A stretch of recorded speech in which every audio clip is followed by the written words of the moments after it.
प्यारे विद्यार्थियों नमस्कार। आज हम लोग क्लास 12 फिजिक्स में आगे बढ़ते हुए हम लोग का वर्तमान समय में चैप्टर चल रहा था विद्युत परिपथ, और विद्युत परिपथ में हम लोग आज आप पहुंचे हैं। हम लोग का अगला टॉपिक है व्हीटस्टोन सेतु अथवा व्हीटस्टोन ब्रिज क्या है, इसकी रचना और सिद्धांत।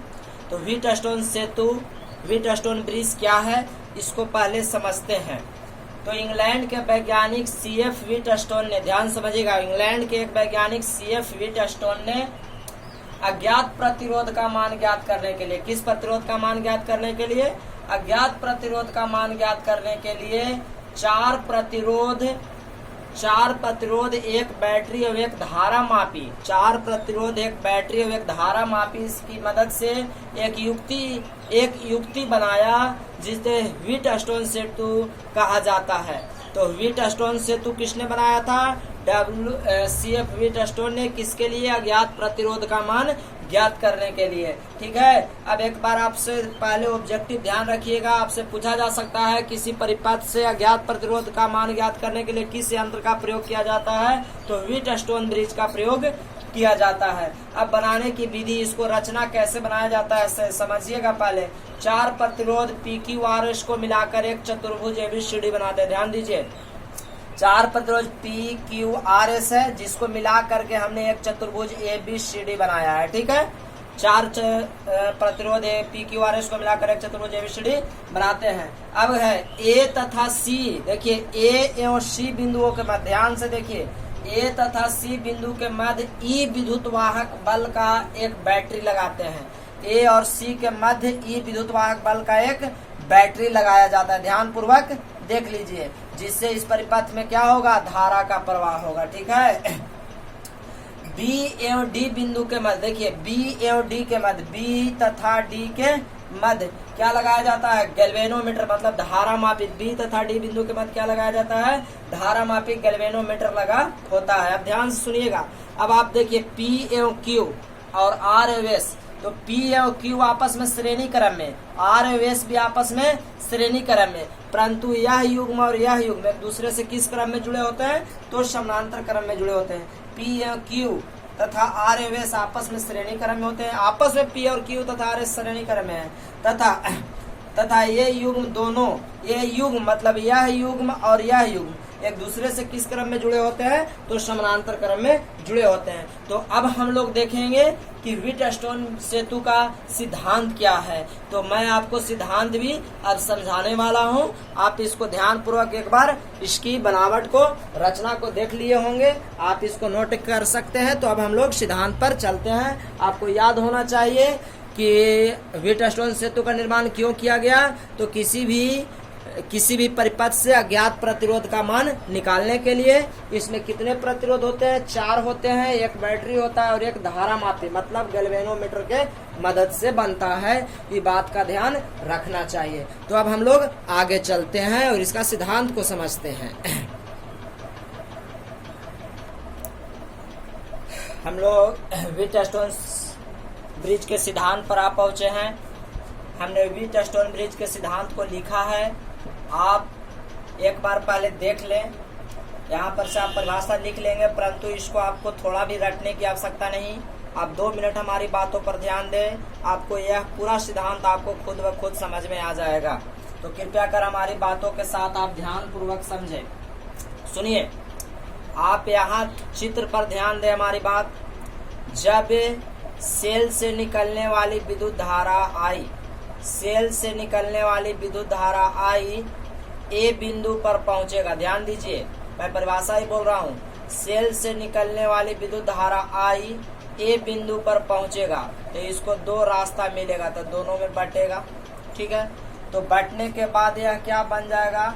I1 बन जाएगा, और इसमें क्या बन जाएगा? I2 बन जाएगा। ठीक है। तो हम लोग कह रहे हैं कि जब सेल से निकलने वाले विद्युत धारा I बिंदु ए पर पहुंचता है तो I1 और I2 में विभक्त हो जाता है। ठीक है। अब I1 पुनः B पर और I2 पुनः D पर पहुंचता है। ध्यान दीजिए, I1 पहुंचेगा B पर और I2 पहुंचेगा D पर। तो फिर इसको बहने के लिए, फिर इसको प्रवाहित होने के लिए 2 मार्ग और इसको भी प्रवाहित होने के लिए 2 मार्ग मिलेंगे। ठीक है। ध्यान दीजिए। तो अब यहाँ से जब हमने यही कहा है कि पुनः I1 धारा B पर एवं I2 धारा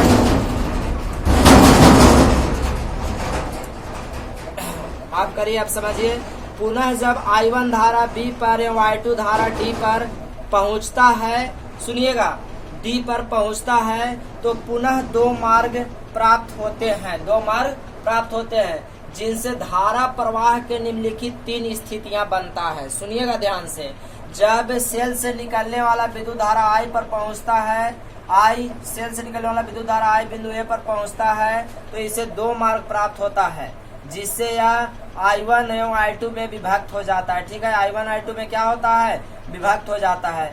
I1 धारा बिंदु B पर एवं I2 धारा बिंदु D पर जब पहुंचता है तो इसे पुनः प्रवाहित होने के लिए दो मार्ग मिलते हैं, पुनः प्रवाहित होने के लिए दो मार्ग मिलते हैं जिससे धारा प्रवाह होने के लिए तीन स्थिति बनता है। क्या स्थिति बनता है, तीन स्थिति बनता है। हमारी बात को एक बार समझ लें, जब मुख्य बिंदु से धारा I A बिंदु पर पहुंचता है तो वह दो मार्गों में I1 I2 में विभक्त होता है। फिर I1 धारा बिंदु B पर एवं I2 धारा बिंदु D पर दो मार्ग प्राप्त होते हैं जिससे धारा के प्रवाह के निम्नलिखित तीन स्थितियां बनता है। मतलब B और D पर आने के बाद धारा प्रवाह होने के लिए तीन स्थिति बनता है। उन तीनों स्थितियों को एक बार ध्यान पूर्वक समझे। देखिए, हम लोग पढ़ चुके हैं कि धारा का प्रवाह उच्च विभव से निम्न विभव की ओर होता है। आपको याद होना चाहिए, धारा का प्रवाह किधर होता है, उच्च विभव से निम्न विभव की ओर।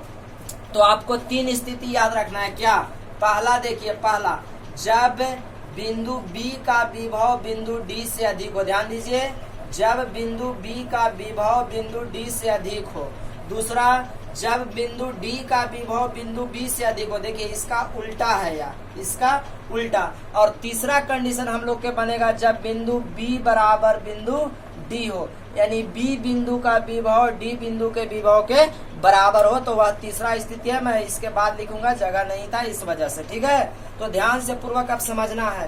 पहला, जब बिंदु B बिंदु का विभव D बिंदु से अधिक हो तब हम लोग क्या होगा, एकदम ध्यान से सुनिएगा, उच्च विभव से निम्न विभव। सुनिएगा, धारा उच्च विभव से, हमने वही बात लिखा है, चूंकि धारा उच्च विभव से निम्न विभव की ओर प्रवाहित होता है, धारा उच्च विभव से निम्न विभव की ओर प्रवाहित होता है, अतः धारा B से D की ओर ही जाएगा। देखिए, जब B बिंदु का विभव D बिंदु से अधिक है तो धारा किस ओर जाएगा, B से D की ओर जाएगा। किससे जाएगा, B से D की ओर जाएगा, प्रथम स्थिति में। ठीक है, अब यहाँ से एक बार और समझना है।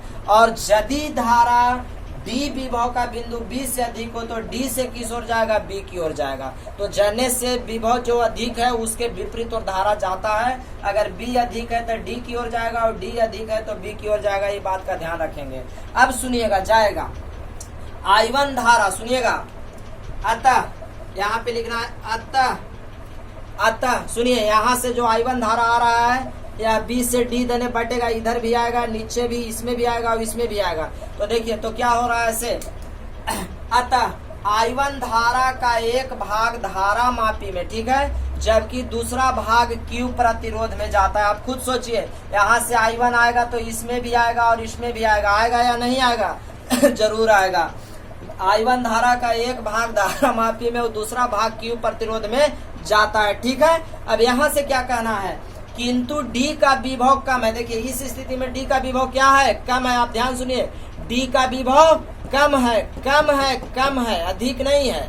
D का विभव कम है और आप सोचिए इस लाइन में थोड़ा धारा आ रहा है और D का विभव कम है, जिससे I2 धारा, ये पूरा I2 धारा S प्रतिरोध में चला जाएगा, या पूरा I2 धारा किस में चला जाएगा, S प्रतिरोध में चला जाएगा। मैं फिर से बता देता हूँ, चूंकि धारा का प्रवाह उच्च विभव से निम्न विभव की ओर होता है, ठीक है, इसलिए I1 धारा B का विभव अधिक है तो धारा B से D की ओर जाएगा। ये क्लियर है।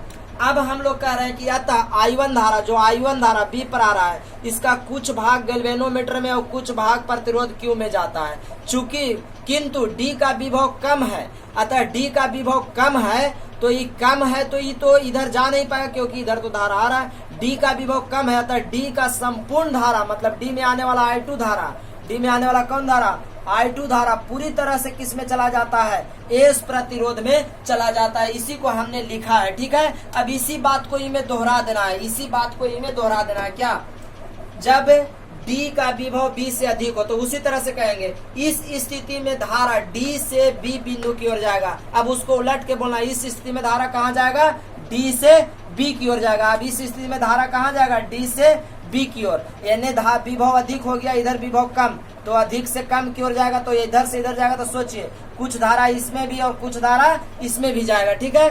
तब वही बात को हम लोग कह रहे हैं कि इस स्थिति में धारा D बिंदु से B बिंदु की तरफ प्रवाहित होगा। अतः I2 का एक भाग, अब उसी परिभाषा को मैं उलट के बोल रहा हूँ, I2 का एक भाग धारा मापी में और दूसरा भाग प्रतिरोध S में चला जाता है। I2 का एक भाग धारा मापी में और दूसरा भाग प्रतिरोध S में चला जाता है। जबकि B बिंदु पर विभव अब कम हो गया, जबकि इस स्थिति में, दूसरा स्थिति में B पर बिंदु क्या हो गया, कम हो गया। इसलिए संपूर्ण I1 धारा, इसको में आने वाला I1 धारा अब इधर नहीं आएगा क्योंकि धारा इधर से जा रहा है। I1 धारा पूरी तरह से Q प्रतिरोध पर चला जाता है। पूरी तरह से किस पर चला जाता है, Q प्रतिरोध पर चला जाता है। देखिए आपको करना क्या है, जब देखिए B पर अधिक है तो B से D की ओर जाएगा, इसलिए B में आने वाला धारा दो भाग में बटेगा। क्या, आधा गैल्वेनोमीटर में कुछ आएगा और कुछ Q पर जाएगा। जबकि यह कम रहेगा तो एक पूरा धारा S पर चला जाएगा। यही हमने इसमें कहा है, जब D अधिक है तो D से B की ओर जाएगा, तो D का कुछ भाग गैल्वेनोमीटर में और कुछ भाग S प्रतिरोध में। जबकि B का I1 धारा पूरी तरह से किसको में चला जाएगा, Q में चला जाएगा। इसी को हमने यहाँ पर बोला है। तो आप रटने पर जाइएगा तो नहीं कर पाइएगा, आप यहाँ देख करके करिएगा तो जरूर कर पाइएगा। तो अगर आपको यह वीडियो पसंद आया तो प्लीज लाइक और शेयर करना न भूलें। अब एक बात और हम लोग के बच गया है, संतुलन की स्थिति, और संतुलन की स्थिति के लिए हम लोग व्यंजक प्राप्त करेंगे। तो आप तीसरा पार्ट को जरूर देखें, आपको यह बहुत किफायती है। तो मैं वीडियो बड़ा ना हो इसके लिए मैं इसका आगे का पार्ट भी मैं चाहता हूं कि आगे का पार्ट भी हम लोग के इसी वीडियो में कंप्लीट हो जाए।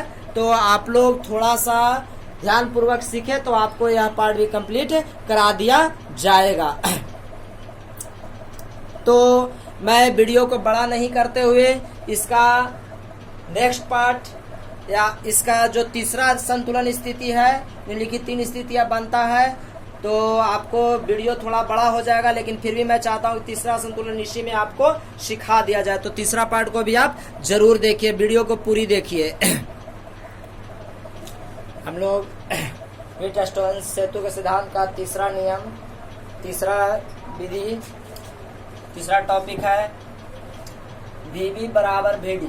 जब बिंदु B पर विभव बिंदु D के समान हो, जब B और D पर बिंदु पर विभव समान हो तो इसको हम लोग संतुलन का व्यंजक भी कहते हैं, ठीक है।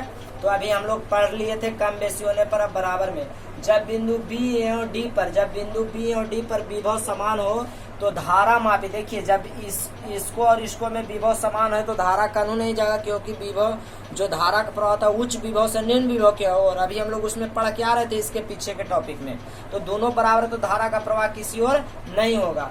जब बिंदु B और D पर विभव समान तो धारा मापी की ओर कोई भी धारा नहीं जाता है, मतलब धारा मापी की ओर बिंदु विभव जाएगा या B से D या D से B की ओर धारा जाएगा, नहीं जाएगा, ठीक है, नहीं जाता है। जिससे संपूर्ण I1 धारा, सुनिए, जिससे संपूर्ण I1 धारा Q पर सीधे कहाँ चला जाता है, Q पर, और संपूर्ण I2 धारा किस पर चला जाता है, S प्रतिरोध पर चला जाता है, तथा धारा मापी का कोई भी प्रभाव नहीं पड़ता। जो इसमें गैल्वेनोमीटर लगा हुआ है इसका कोई प्रभाव पड़ेगा नहीं पड़ेगा, क्योंकि नहीं B से D की ओर जाएगा और नहीं D से B की ओर आएगा, क्योंकि विभव समान हो गया, ठीक है, प्रभाव नहीं पड़ता। जिसे संतुलन की स्थिति भी कहा जाता है। तो धारा किसी ओर भी ना जाए, न B से D की ओर न D से B की ओर, तो उसे किस स्थिति कहा जाता है, संतुलन की स्थिति, क्योंकि यहाँ पर विभव समान है। तो अब आपसे परीक्षा में पूछा जाता है कि संतुलन की स्थिति में अज्ञात प्रतिरोध का व्यंजक ज्ञात करें।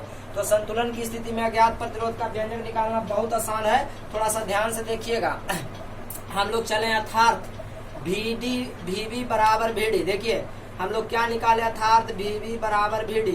जब हम लोगों ने VB बराबर VD निकाला तो क्या देखा कि देखिए यहाँ पर जो विभव है बिंदु बी पर और बिंदु डी पर, यहाँ जहाँ भी धारा आया है ए से बटने के बाद आया है, तो ए से धारा से मान तो कम गया होगा, तो हमने विभवांतर लगा दिया भी ए माइनस बी बी और यहाँ भी ए माइनस बी डी, क्योंकि बी और डी दोनों में धारा कहाँ से आया है, ए से बटने के बाद। ठीक है, ए से बटने के बाद, तो भी ए माइनस बी बी बराबर भी ए माइनस बी डी। हम लोग विभव के अंतर को क्या कहते हैं, विभवांतर। यही ना पढ़े हैं कि उच्च में से निम्न को घटा दीजिए, तो इसको से इसको घटा दिया और इसको से इसको घटा दिया। देख लीजिए यहाँ पे हमने लिख दिया है। अब यहाँ से ओम का नियम चल दिए, ओम के नियम से देखिए, ओम के नियम से भी बराबर क्या होता है, भी बराबर होता है आई आर, भी बराबर क्या आई आर। तो देखिए I1 इसको हम लोग इस पर चल रहे हैं, इसमें चल रहे हैं, इसमें बी ए बी कहने का मतलब इससे ही में चल रहा है, तो भी बराबर आई आर। आई के मान तो I1 है, आर का मान कितना है, P है, तो क्योंकि हम लोग माने हैं P क्यू आर प्रतिरोध है। उसी तरह दूसरी ओर चले हैं तो इसको में चले हैं, तो I का मान हमको कितना है, I2, आर का मान कितना है, R है। ठीक है, तो इस तरह से आ गया। तो यहाँ से I1 P बराबर I2 R। अब यहाँ से I1 I2 का मान निकालिएगा तो I1 बटा I2, देखिए R कहाँ आ जाएगा, ऊपर या नीचे, तब अतिरिक्त गुना करिएगा, यही प्राप्त होगा। ठीक है, यह समीकरण 1। फिर हम लोग चले, फिर वही बात किए हैं, फिर भी बराबर बी डी। अब इन स्थिति पर अब आप सोचिए, जो C पर आया है धारा, वो कहाँ से, B में से घट के, चाहे तो D में से घट के, तो उसी तरह से हमने C पर क्या लिखा, भी बी माइनस भी सी। देखिए भी से विभव, विभवांतर बी माइनस विभवांतर सी, और इधर भी डी माइनस सी, क्योंकि पर आया, और एकनी दोनों पर कहाँ से आया था, ए पर से आया था। ठीक है, तो ए पर से आया था तो ए में से घटा दिए, बी और डी में से गया है तो बी और डी में से घटा दिए, तो यह मान हमको प्राप्त हो गया। अब देखिए उसी तरह इन दोनों के बीच हमने ओम का नियम यहाँ पे लगाया है, तो ओम का नियम विभवांतर बराबर क्या होता है, भी बराबर आई आर। आई के जगह पर पूरी धारा I1 और आर के जगह पर क्यू, उसी तरह इसको में आई के जगह पर I2 आया है पूरा बह करके, और एस का मान एस हो गया, प्रतिरोध का मान एस। अब इस तरह से इसको और इसको निकाल देंगे तो यह आ जाएगा। यहाँ से भी हम I1 I2 का मान निकालेंगे तो एस बटा क्यू होगा। अब देखिए इस समीकरण 1 के और समीकरण 2 के मानों को आपस में तुलना करेंगे, तो यह बराबर आरपी और यह बराबर एसपी, तो दोनों आपस में क्या हो जाएगा, बराबर हो जाएगा, इसलिए आरपी बटा एस क्यू। यहाँ से आप सोचिए, ये चारों प्रतिरोध है, कोई भी 3 वो दिल रहेगा तो चौथा का मान निकलेगा कि नहीं निकलेगा, बेशक निकलेगा। यही संतुलन की स्थिति में अज्ञात प्रतिरोध निकालने का व्यंजक है। तो आशा करते हैं कि आपको यह समीकरण जरूर समझ में आया होगा। थोड़ा मेहनत करिए, मेहनत करने के बाद ही चुटकियों में आप इसको उड़ा सकते हैं। तो हमें पूर्ण विश्वास है कि आपको यह वीडियो काफी सहायतापूर्ण होगा, काफी लाभदायक होगा। तो इसमें प्रश्न आपसे क्या पूछा जा सकता है, प्रश्न पूछा जा सकता है, व्हीटस्टोन सेतु के संतुलन की स्थिति में व्यंजक प्राप्त करें। तो संतुलन की स्थिति में कहे तो केवल आपको इतना बनाना है, और यह चित्र अनिवार्य रूप से बनाना जरूरी है। तो हमने चित्र को भी आपको बताया है, शुरू से ही चित्र में कोई परिवर्तन हमने नहीं किया है। आपको केवल यहाँ पे ध्यान देना है कि जो बी बिंदु पर आया था धारा, वो कहाँ से आया था, ए में से, तो ए में से भी ए माइनस बी बी और भी ए माइनस बी डी। फिर सी बिंदु पर कहाँ से आया है, बी में से और डी में से, तो भी बी माइनस बी सी और B D minus B C. तो इस तरह से आपका व्यंजक यहाँ पे निकल जाता है। तो अगला दिन हम लोग इसका एक और व्यंजक बच रहा है, फिर उस पर के बाद इस पर स्थायी संतुलन की स्थिति में न्यूमेरिकल को भी हम लोग पढ़ेंगे। तो अब हम इस वीडियो के माध्यम से आपसे एक ऑब्जेक्टिव सवाल पूछते हैं, जिसका उत्तर आप कमेंट बॉक्स में जरूर देंगे। तो हमारा आज का सवाल है, अज्ञात प्रतिरोध का मान निकालने के लिए अज्ञात प्रतिरोध का मान आसानी से किससे निकाला जा सकता है, किससे निकाला जा सकता है। ठीक है, हमारा चॉइस है अज्ञात प्रतिरोध का मान आसानी से किससे निकाला जा सकता है। अज्ञात प्रतिरोध का मान आसानी से किससे निकाला जा सकता है। चॉइस ए में है ओम्स लॉ से, ओम्स लॉ मतलब ओम्स के नियम से। अब दूसरा चॉइस बी में है आपको किरचॉफ लॉ से, किरचॉफ्स लॉ। और चॉइस सी में व्हीटस्टोन सेतु, व्हीटस्टोन ब्रिज। और चॉइस डी है नन, इनमें से कोई नहीं। तो आप अपना उत्तर हमें कमेंट बॉक्स में जरूर दें। अज्ञात प्रतिरोध का मान आसानी से किससे निकाला जा सकता है? ओम्स के नियम से, किरचॉफ के नियम से, कि व्हीटस्टोन लॉ के नियम से, या नन? तो आप अपना उत्तर हमें कमेंट बॉक्स में जरूर दें। हमें आपके उत्तर का इंतजार रहेगा। अगर आपको वीडियो पसंद आए तो प्लीज लाइक और शेयर करना ना भूलें। वीडियो को पूरी तरह से देखें ताकि आपको ये 5 नंबर चुटकियों में मिल जाए। तब तक के लिए नमस्कार। खूब पढ़िए और खूब आगे बढ़िए, क्योंकि पढ़ेंगे तो ही आगे बढ़ेंगे। और ऐसे भी पढ़ेगा इंडिया तभी तो आगे बढ़ेगा इंडिया। आप जरूर पढ़ें। अगर आपने हमारे चैनल को सब्सक्राइब ना किया है तो जरूर सब्सक्राइब कर लें। और देखिए, आपसे रिक्वेस्ट है कि लाइक करना कदापि ना भूलें। लाइक जरूर करें, जरूर करें। आपसे बहुत बहुत रिक्वेस्ट है। ठीक है, तो तब तक के लिए फिर मिलते हैं। धन्यवाद।